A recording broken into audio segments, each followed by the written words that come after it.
Hello and welcome to our podcast on types of government. We're saying it's a question of numbers. Basically, it's a number of who rules, and that helps define each type of government. So let's go ahead and see what we're talking about. But before we get to what we're talking about, here is our main focus. We wanted to introduce some important roots to you because these will come up over and over again in our looking at these types of government. They are arch and crass. Both of these mean rule by. So if you're looking at this and saying, oh my goodness, why do I see monarchy and democracy and theocracy over and over again? You're going to see that those roots mean rule by, and based on the prefixes that you attach to them, it helps explain what type of government we're looking at, and that implies how many people are ruling in each type. And so as we're going through these types of government, kind of think of it like a continuum. On the left-hand side, you're going to have the most restrictive type of government, the fewest number of people actually ruling. And then the more you move to the right, you're going to see this continuum where more and more people have a say in the government. So for our first example, we have anarchy. So the question is, who rules? The answer is nobody does. And this doesn't even fit on our continuum. So if we look at anarchy, we can see the root of arch, which means rule by, and the prefix of an, which means without or none. So technically, anarchy is rule by none. And this is just the belief that there should not be any government, no rules, no established state. Now in theory, anarchy works because everybody just kind of gets what they need. Everybody does take their own stuff, takes care of themselves. If I want to help somebody, I do. If I don't, I don't. And I'm just responsible for myself. But in practice, this doesn't really work. As much as students would love to have a classroom full of anarchy where everybody gets just equal say in craziness, they wouldn't like it. And this is often what happens in anarchy situations. It's just that at some point, somebody rises to the top and says, okay, this is enough. I'm going to put myself in charge. So in theory, anarchy would be rule by no one. It's every man for himself type of stuff. But in practice, anarchy doesn't really work. And as a result, it doesn't even belong on our government spectrum because it's no government. But if we begin our continuum and we move a little bit to the right and we say, okay, who rules? And our answer is one person, then we have a couple different types of government where one person is ruling. Number one, we have a monarchy. And again, look at the roots. Arch, rule by. Mon or mono means one. So a monarchy is ruled by one person, and that's going to be a king or a queen. And the deal with a monarchy is that the ruler inherits his or her power from parents. That's how you get to become a monarch. You can't be elected as a monarch. You have to be given this title through your inheritance, through your genetic pool or something like that. Now, at some point, somebody had to be the first monarch of an area. And oftentimes these people rose to power from a time of perhaps some anarchy, and they said, you know what, I'm in charge. I'm going to be your king. And people said, well, where are you getting that title from? Why you, not me? And the people taking charge said, well, I'm going to go ahead and be monarch because God gave me this power. We call this the divine right of kings, that they would argue that they got their power from God and that they would pass on their power to offspring and children throughout time.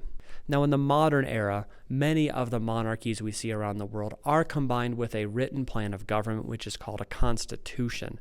Therefore, they are called a constitutional monarchy. So, for example, the United Kingdom, they do have a queen in power now, but she is very much ceremonial. The real power of the United Kingdom's government lies with its constitution and lies with its legislative process.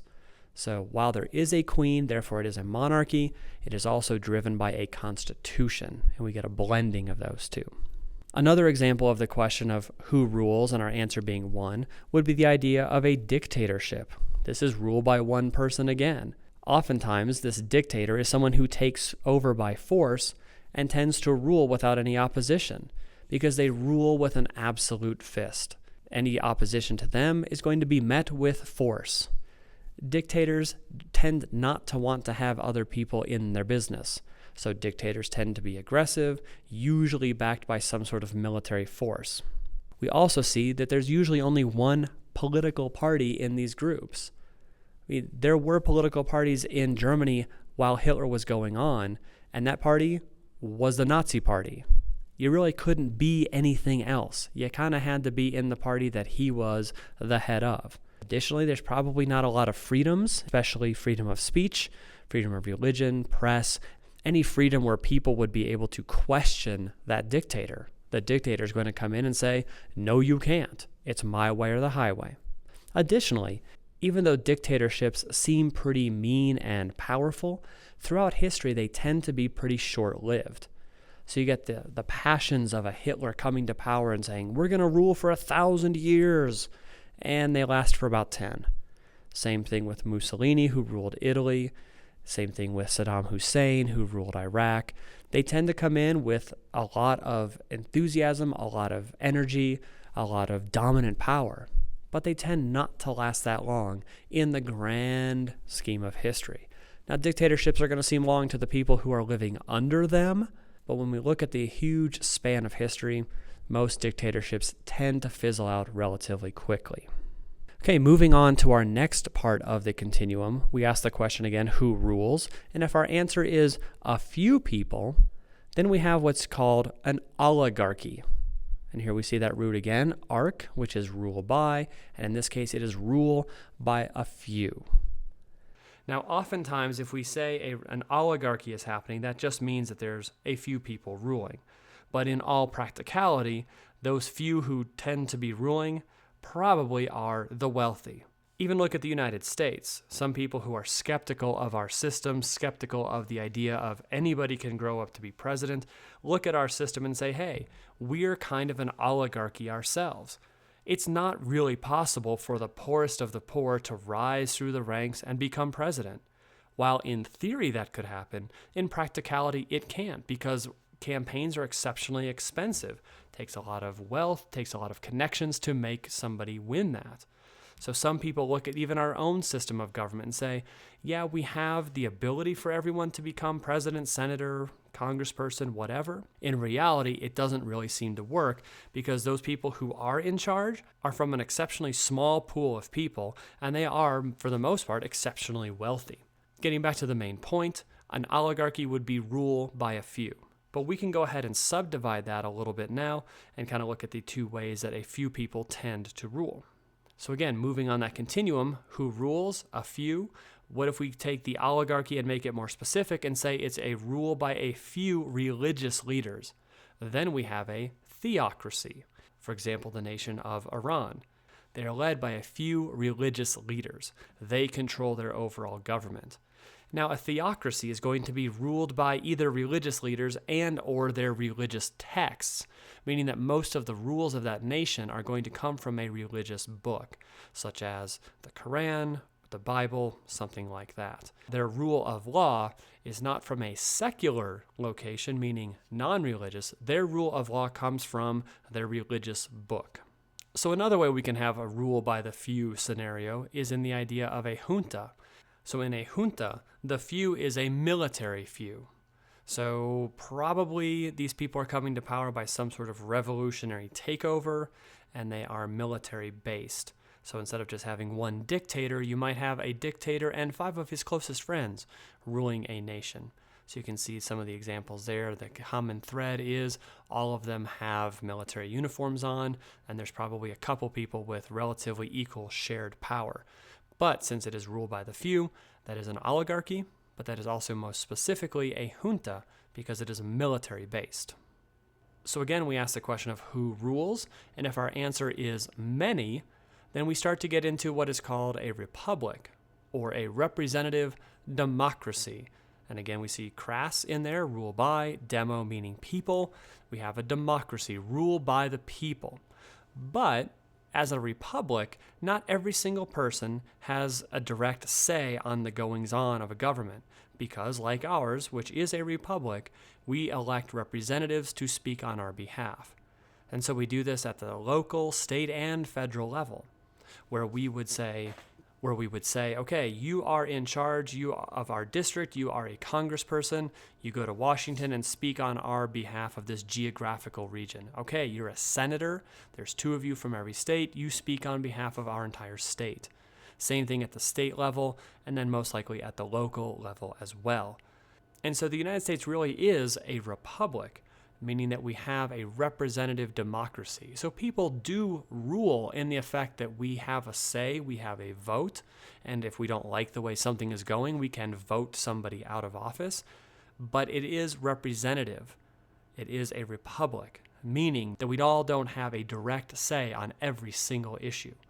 We vote in representatives, and they speak on our behalf at the various levels of government. And so the last governmental structure on our spectrum is the idea of who is ruling. Okay, all are ruling. And then we have a direct democracy. And so a direct democracy is ruled by the people, so that the people have the power to vote in or out things. But what makes this different from a republic is that a direct democracy, every person votes on every issue directly. I don't send my vote to Washington via my senator by how I voted that person in or not. I would actually vote myself on every issue directly. Now, this was started in ancient Greece, and it tended to work for them because the areas that they were governing did not have all that many people involved. They could convene every single male of a city-state and allow them to each have a say on every issue that was important to them. But think about it. Once we get to a larger population, direct democracy just won't work.